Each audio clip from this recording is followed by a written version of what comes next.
So a couple of months ago, the Garfield movie was released, an animated movie directed by Mark Dindal with Chris Pratt voicing Garfield.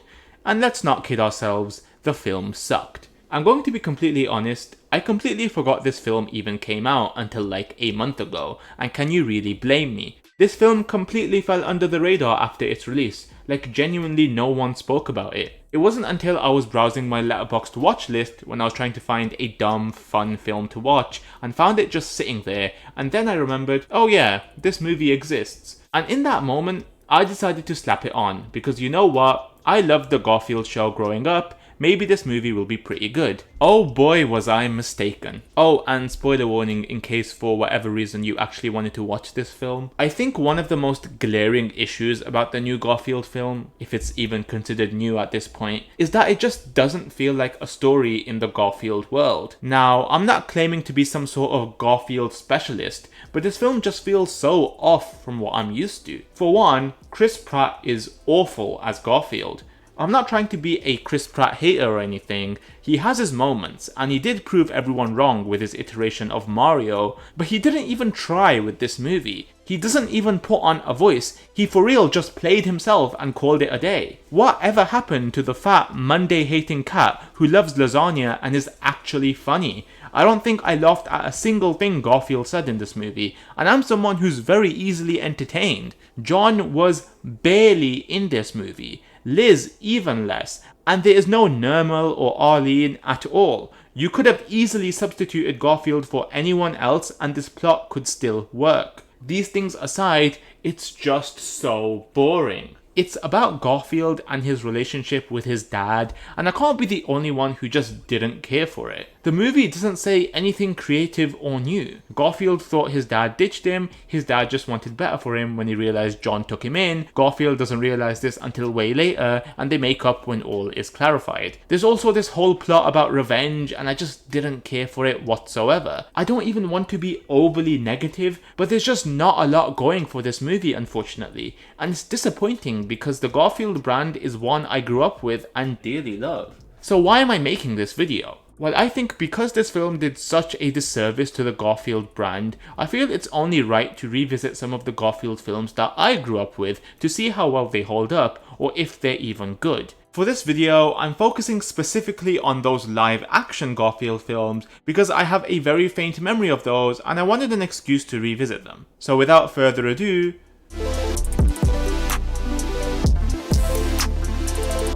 now this movie doesn't exactly have the most positive reception out there, but for being 20 years old at this point, I enjoyed this movie a lot more than I thought I would. A CGI Garfield does seem like a nightmare, but the animation surprisingly hasn't aged the worst. Like sure, it is a little weird at times, but it doesn't really take you out of the experience, and it kind of works in a weird way. Bill Murray also does a pretty good job at voicing Garfield. Like, I was a little skeptical going into this again, but whoa, he actually does the job pretty well, and it definitely does help that all of the things that make Garfield, well, Garfield are here. His love for lasagna, being sedentary, being frenemies with Odie, and that charm is very much appreciated here. Garfield also being the only animal that's CGI is a choice I don't hate.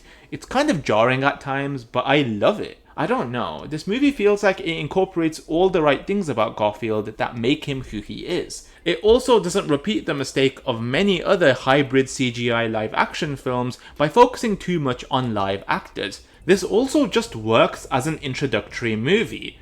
The plot goes as follows. John often goes to the vet concerned about Garfield, and there works Liz, someone he has a crush on. John tries to ask Liz out, but due to a misunderstanding, he's given custody of a dog named Odie, who takes up John's attention. Garfield is instantly annoyed by this as he feels that he's been replaced. Odie is brought to a dog talent show and does an improvised dance to a Black Eyed Peas song. Yeah, this movie's old. And wows the audience. TV host Happy Chapman tries to offer John a deal with Odie, but John declines. Garfield ends up tearing up the whole house after an accident, which was such a good scene by the way, and gets in trouble by John, causing him to leave Garfield out for the night. Odie feels bad and tries to comfort Garfield outside, but he takes this as an opportunity to lock Odie out. Odie naturally runs away. John is rightfully upset and puts up posters to look for Odie. Odie is temporarily taken in by an elderly woman, causing Happy Chapman and his assistant to seize the opportunity and claim Odie as their own. Garfield finds out about this and goes out of his way to save Odie, who is on his way to New York City with Chapman. After some wacky scenes involving being mistaken for a stray and trains, Garfield and his friends from the pound stop Chapman, Liz and John find him, and they all reunite and go home. Garfield and Odie have a playful relationship and regains respect from his friends, and Liz and John finally get together. As wild and all over the place this movie is, there's a lot to like about it. For one, it puts a heavy focus on John's relationship with his pets, which is one of the main aspects of anything Garfield related in my opinion, and was very apparently absent in the 2024 film. Garfield also just feels like Garfield, with him being selfish for the most part, but has a soft side, thus his drive to save Odie after his realization. It's such a simple and dumb movie, but I for whatever reason really enjoyed it. Is this the best movie out there? Far from it. But is this an enjoyable watch? Yes, and I'm surprised I never had the urge to rewatch this movie any earlier. This movie does also have a sequel, but does it hold up to the first one?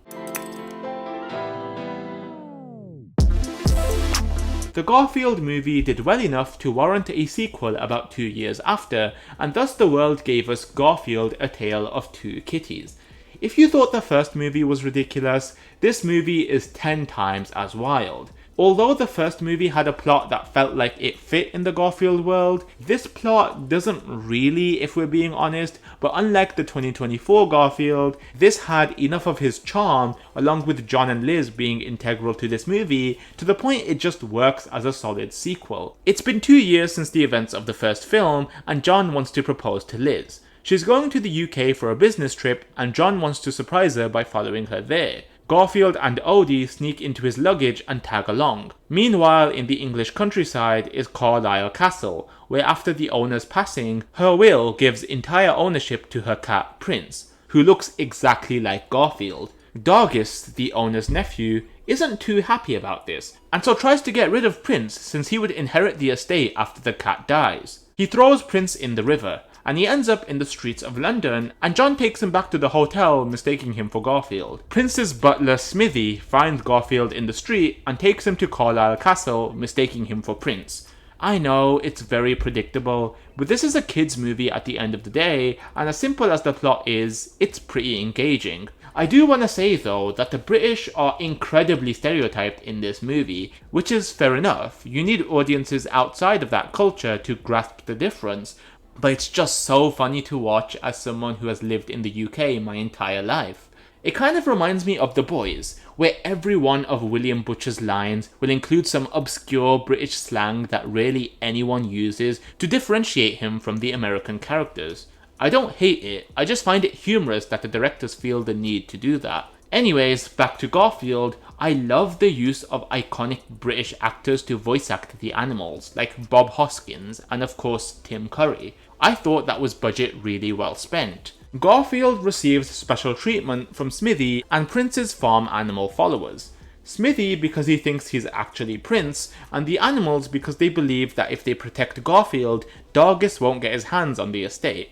Dargis sees Garfield and believes Prince has returned, and so tries at many attempts to get rid of him, since the solicitors won't sign over the estate to him if Prince, or Garfield, is still alive. Garfield starts getting along with the farm animals, and there's such a silly scene with a Black Eyed Peas song where they all make lasagna together, and I honestly just loved every second of it. All while this is happening, Prince learns how to be an ordinary pet. They both seem to enjoy their new lifestyles, but of course start missing their old ones. Garfield overhears the pets complain about how selfish he is and begins to miss his old life even more. Eventually, Garfield and Prince meet face to face, and I'm being dead serious when I say this is the only scene I can seem to remember from the time I watched this when I was young, which kind of just goes to show how old this film really is. Eventually, Prince and Garfield work together to defeat Dargis. John and Odie catch on to the whole mix-up between the cats and head to the estate too, coincidentally where Liz is visiting.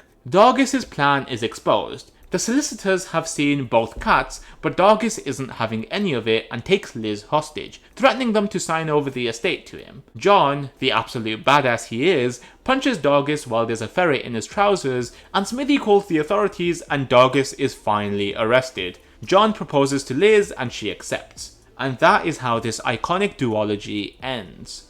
Overall, revisiting these outlandish films from my early childhood was a very enjoyable experience. Garfield, for some reason, has always been a franchise I've been fond of, and to find the latest film really lazy and boring was so disappointing. I'm not saying the live action films are peak cinema or anything crazy, but they get the job done and have some sort of watchability to them, and the passion is apparent. I don't think it's likely that we'll get another Garfield film like these ones. If anything, this new one has just proven that there's no real demand for it, and that's a huge shame, because it seems that our generation had it good, and I might have taken that for granted. If you want a good and faithful experience of Garfield, and for whatever reason haven't seen these old ones, I couldn't recommend them more. I think they're definitely worth the watch, and are miles better than this slop. And with that said, thanks for watching this video. It's a bit of a random one, but I really felt like talking about these films after rewatching them, and I hope it was enjoyable. That's all for now, and I'll catch you all in the next one.